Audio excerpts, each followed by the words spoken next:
There it goes. Are we hooking up this sign? Enough is enough. Protect our letter carriers. Enough is enough.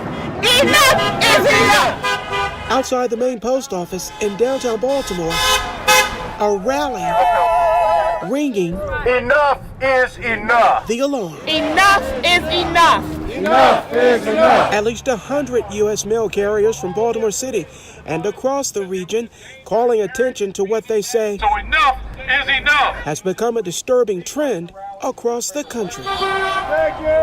Letter carriers being assaulted and robbed. They're out there doing their jobs, and people out there pulling guns on them, taking the mail equipment, taking the mail, the parcels, the packages, and we're fed up.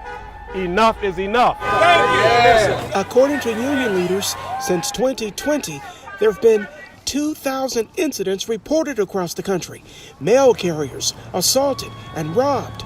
In Baltimore City, they say 14 robberies and/or attacks on letter carriers in the past 2 years, a dozen of them at gunpoint. People are shook up, the post-traumatic stress disorder. Greg Samples, It's never been like this, never. a veteran carrier, has never been attacked or robbed, but he has colleagues who have been victims. It's mainly, in apartment complexes when the carriers are out of the public view, they're walking around corners and they're turning the corner and there's somebody with a gun. Owen Makel works mainly in East Baltimore, where he says he delivers with caution. Well, you got to keep your head on the swivel.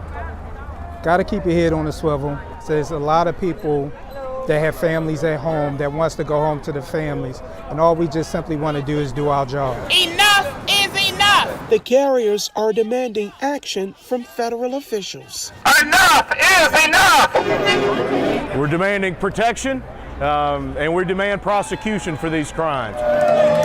Union leaders say bipartisan legislation We will win this battle as we've won every one in our history. is pending now in Congress that would, among other things, stiffen penalties for offenders, something similar to sentences for crimes against federal law enforcement officers. Get that on. Get that on. Thank you. Thank you. We have to have something to deter them, and they are currently prosecuted at an alarmingly low rate. And ultimately, the biggest deterrent for anyone committing a crime is to know if I commit this crime, I'm going to jail.